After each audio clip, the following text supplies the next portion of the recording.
this evening. First, a tragic mining pit collapse in Region 8 claims the life of 2 young miners. We have the latest details on the investigation and what went wrong. Plus, swift police action in Linden leads to the capture of 2 armed robbery suspects moments after their daring crime.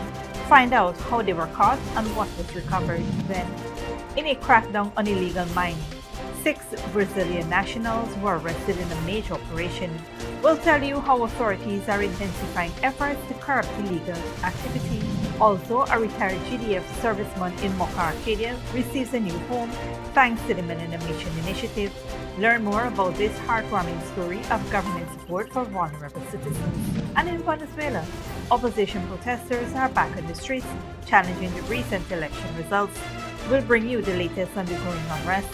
Stay with us for these stories and more coming up in tonight's broadcast.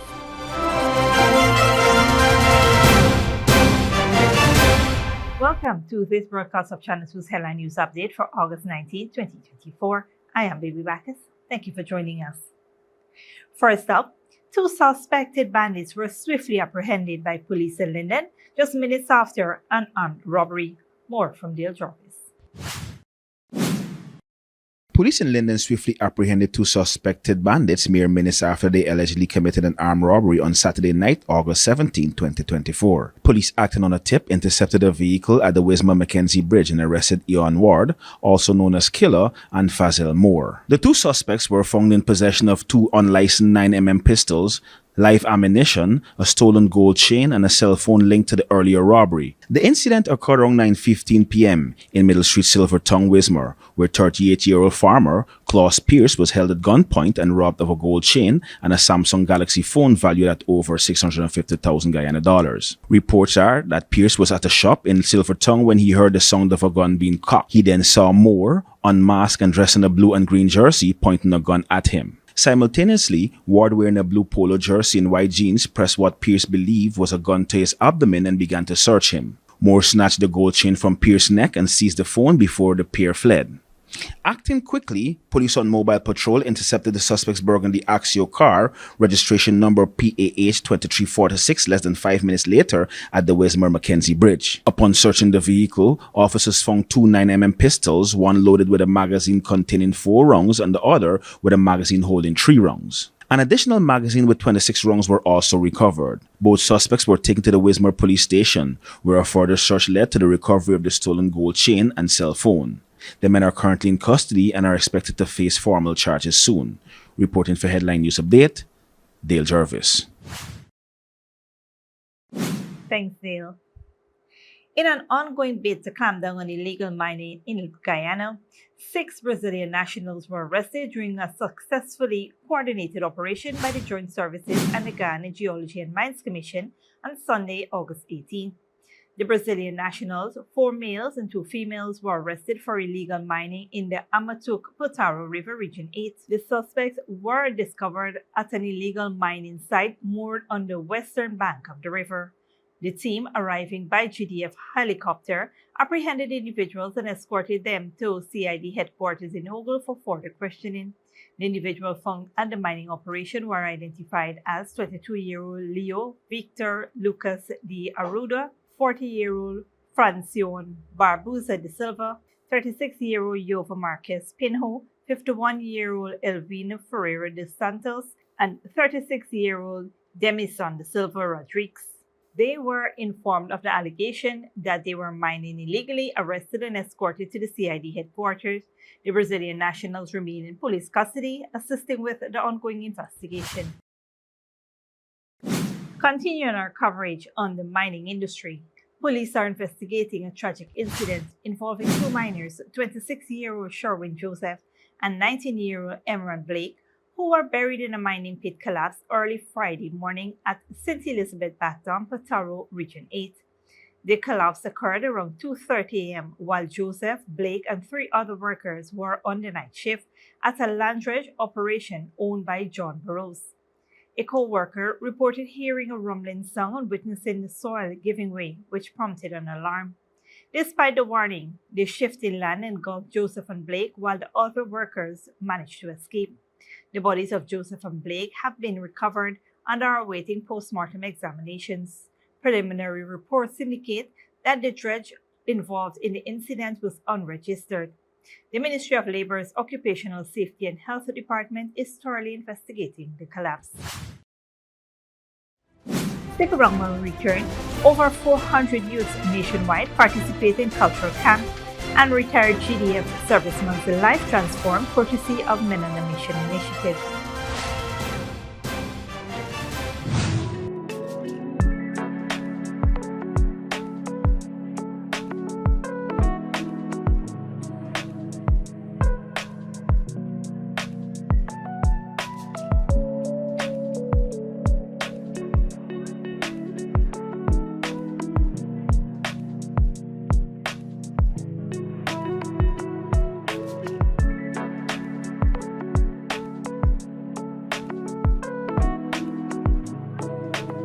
Good girl forget things.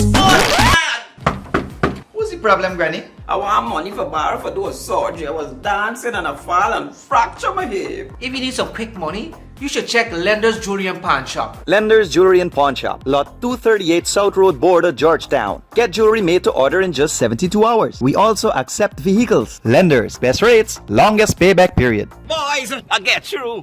Plus, I could dance again.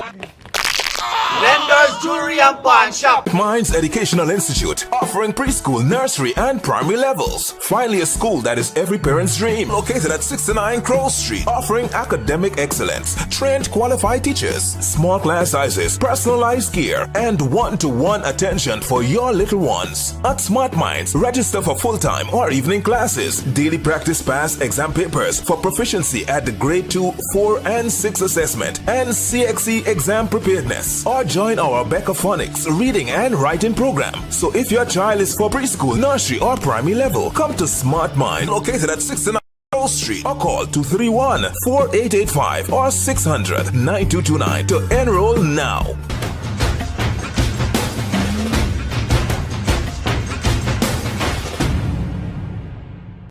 Furnishing your home or office has never been easier. Here at Kissoon's, our inventory of locally made and imported furniture, offered at amazing prices, will leave you wanting more. From vinyl, floor rugs and carpets, bedroom, dining and living room sets, mattresses, pillows, office desk, chairs and filing cabinets, outdoor benches and tables. We have a piece of furniture for every room imaginable in your home or office. Check out our flagship store at Industrial Site Rijnveld or one of our branches in New Amsterdam, Port Morant, Riverton and Camp Street. Kissoon's Furniture, furnishing homes for over 50 years.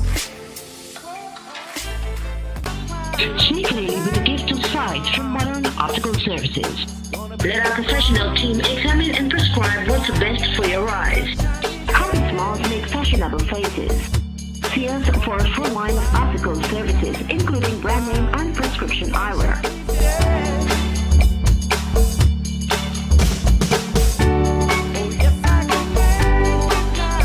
Modern Optical Services, 316 Middle Street, Georgetown. Telephone 226-1082. Welcome back.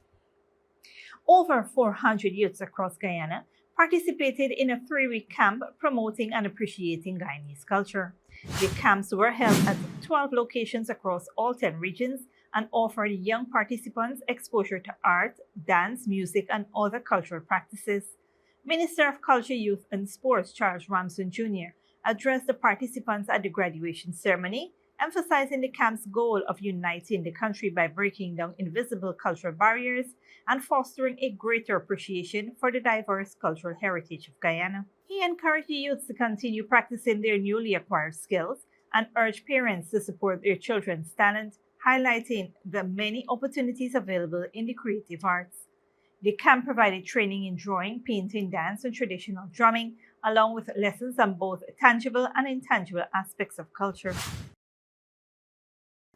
In other news, Albert Hunt, a 66-year-old retired Ghana Defense Force serviceman, has received a new home in Mara Arcadia thanks to the Men on a Mission initiative. The handing over ceremony, held Friday afternoon, was led by Minister Kwame McCoy from the Office of the Prime Minister with responsibility for public affairs and information. Hunt, who previously lived as a squatter at Redwood, expressed his gratitude for finally having a property to call his own. After applying for land and contacting relevant authorities, he was granted a new home through the Men on a Mission initiative. Minister McCoy highlighted the government's commitment to improving the lives of ordinary citizens through various measures, including the Men on a Mission initiative. He emphasized that the initiative and other government programs aim to alleviate living costs and enhance the quality of life for vulnerable communities. The Men on a Mission initiative, established by President Dr. Mohamed Irfan Ali, continues to impact the lives of individuals across Guyana positively. Don't go away after the break. Sudan floods, more than 20,000 people displaced by the heavy rains, and China files complaint against EU over tariffs on electric vehicles.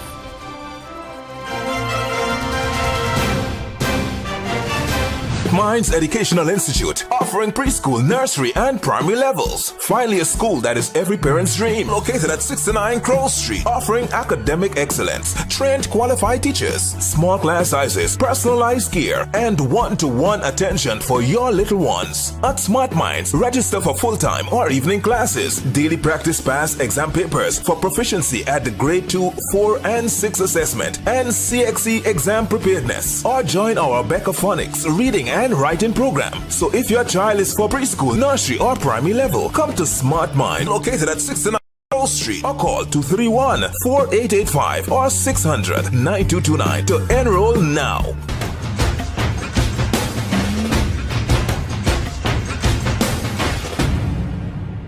Good girl forget things. What's the problem, Granny? I want money for borrow for those surgery. I was dancing and I fall and fracture my hip. If you need some quick money, you should check Lender's Jewelry and Pawn Shop. Lender's Jewelry and Pawn Shop, lot 238 South Road Border, Georgetown. Get jewelry made to order in just 72 hours. We also accept vehicles. Lender's, best rates, longest payback period. Boys, I get through. Plus, I could dance again. Lender's Jewelry and Pawn Shop. Sneakily with a gift of sight from Modern Optical Services. Let our professional team examine and prescribe what's best for your eyes. Common flaws make fashionable faces. See us for a full line of optical services, including brand name and prescription eyewear.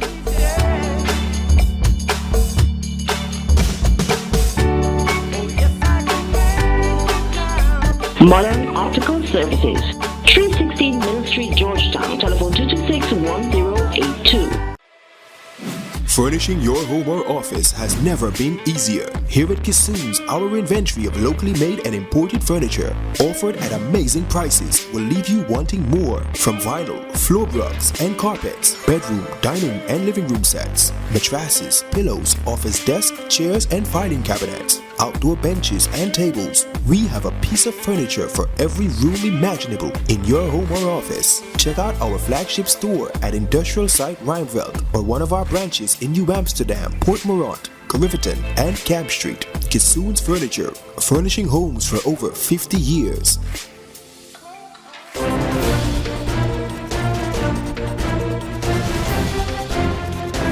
Welcome back. Now we take a look at what's happening in the region and around the world. Guyana and Suriname, along with 19 other countries and the European Union, have issued a joint statement calling for wisdom and restraint in response to Venezuela's ongoing political crisis following its disputed July 28 presidential election. The statement expressed deep concern over reports of arbitrary detentions and repression of protests in Venezuela. The signatories urged respect for democratic principles and human rights, demanded the release of detained individuals, and calls for the release, publication of all electoral records to ensure transparency in the election process. Meanwhile, opposition protesters are taking to the streets of Venezuela's capital once more to denounce the results of a recent election that saw President Nicolás Maduro secure another term in power. Opposition leader Maria Corina Machado urged her supporters to remain firm and united in a social media post on Saturday, shortly after she called for the people to demonstrate in hundreds of cities across the country and abroad. Al Jazeera's Teresa Bow reports. A protest for the truth was the message behind the Venezuelan opposition's call to the streets on Saturday. Leading the protest was opposition leader Maria Corina Machado, who says she will continue to demand the government acknowledge it was defeated in the presidential elections 3 weeks ago. We are in the 5th phase. We have overcome the other 4. This is the moment to cash in. What does that mean? It means that every vote should be respected. There is nothing above the voice of the sovereign, and the sovereign spoke in Venezuela on July 28th.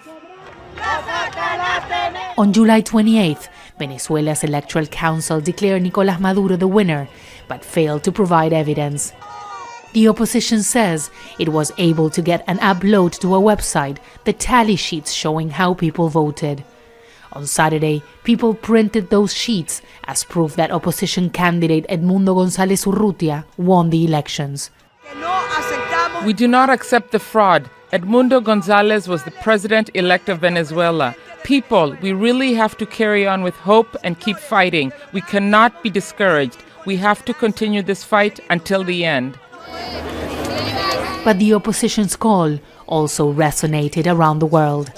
The protest happened around the world, from Sydney to Buenos Aires. Millions of Venezuelans who were forced to leave their country because of the economic crisis took to the streets to show their support for the opposition, but also to denounce what they say was fraud during the elections. In Caracas, the government also asked its supporters to take to the streets to show their support for Nicolás Maduro, who says he's the victim of an attempted coup supported by the United States. No pudieron! They couldn't. They will never be able to defeat us because we have the force of a nation. We have the force of God. I have the power of David against Goliath. I have the power of the people. Over 1,500 people have been detained in the past weeks. Many are accused of terrorism, and their relatives don't know where they're being held. But on Saturday, people said they're not afraid. Many are desperate for change in Venezuela, in spite of the dangers their message entails. Teresa Bo, Al Jazeera, Buenos Aires. Internationally, at least 35 people have died in torrential floods caused by heavy rains in northern Sudan. Officials say the needs of those affected are beyond the state's capacity. Al Jazeera's Heba Morgan reports. Abu Hamad in northern Sudan's River Nile state is known for its often dry conditions, but this year's rainy season has changed that. El Sir Imam's house was the dream home for him and his family, but all that remains of it now is debris as a result of the torrential rains and floods that hit the region for the first time in recent years. I came in the morning to see this horrific scene. My comfort is that I have escaped with my life. Only the house gates remain standing. The rest has been leveled to the ground. Officials say dozens of people have been killed and more than 600 injured. Thousands of homes have been either partially or completely destroyed here in Abu Hamad, leaving their owners without shelter. But those in need exceed the ability of the state to provide tents for them, with only 10% of the 10,000 tents needed provided so far. The shortage has forced some to seek other ways to protect their families from more expected rains and floods. Damage and losses are clearly visible to the naked eye. All residents are left in the open, totally exposed to the elements. No more homes or even toilets. I'm trying to erect a shed at least to protect our children from the heat of the sun. Local officials have called on the federal government and organizations to provide assistance, but the conflict between government troops and paramilitary forces will likely make that difficult. We are in desperate need of tents and other sheltering materials. That is our priority. We appeal to charity and humanitarian agencies to lend a helping hand without delay. A large number of residents are now homeless. They're at risk in case more rains come. The damage is not limited to homes only. Markets and commercial shops built here in the early 20th century have been affected, along with a railway line that was established nearly a century ago, leaving those here cut off from major trade lines and limited routes for delivery of any assistance. Heba Morgan, Al Jazeera. And finally, a trade war between China and the European Union is looming. China has officially complained against EU tariffs imposed on its electric cars. The EU accused China of unfair competition, but Germany, one of the world's main car makers, wants the tariff removed. Al Jazeera's Step Besson reports. Chinese electric cars for sale in Europe's automaking powerhouse. BYD, a Chinese car giant, opened this shop in Berlin 6 months ago. Selling a message of being green and affordable, Chinese EVs have become increasingly popular in countries around Europe. Thousands arrived at Bremerhaven last February, but sales have slowed lately. In July, the EU imposed provisional tariffs up to 36% on EVs from China, accusing it of unfair competition for supporting companies with large government subsidies. While countries like France and Spain are the main supporters of this move, German car makers selling millions of cars every year in China are worried about the trade war. These tariffs do not tackle the real problem. If we want to improve our competitiveness, we should look at energy prices, agreements for raw materials. That is what Brussels should look at. Imposing tariffs can cause a trade conflict, and that can't be in Europe's interest, nor in China's. Everyone will lose. China has announced retaliatory measures against the EU by imposing tariffs on cognac and pork if Brussels doesn't change its position by November, when a final decision is expected. Germany also fears that tariffs will have a negative impact on its climate goals, which include having 15 million electric cars on its road by 2030. It's not a good year for electric vehicles in Germany. Sales are expected to drop 14% after the government decided to stop subsidies. And while Brussels accuses China of ruining the European market with cheap imports, Germany says that without EVs from China, a quick transition to greener cars won't be possible.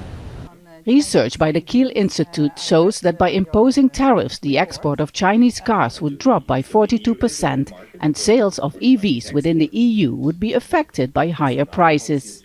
European consumers benefit from Chinese fiscal spending in this. So for, you could say for good purposes, for, cheap green transition, but then again, subsidies distort markets. And so they may have long-term consequences on production and labor outcomes here in the EU. And that's why these measures are, in that sense, they are justified. While negotiations are ongoing, people hoping to buy an affordable electric car may soon be disappointed again. Step Fasten, Al Jazeera, Berlin. This brings us to the end of our regional and global news coverage. Up next is the 3-day weather forecast.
And that's it for the headline news for this Monday evening. As we take our leave, we invite you to follow us on Facebook and YouTube. You can tune in tomorrow at 6:30 a.m. for rebroadcast and at 7 p.m. for more news. Until then, please take care of yourself and each other.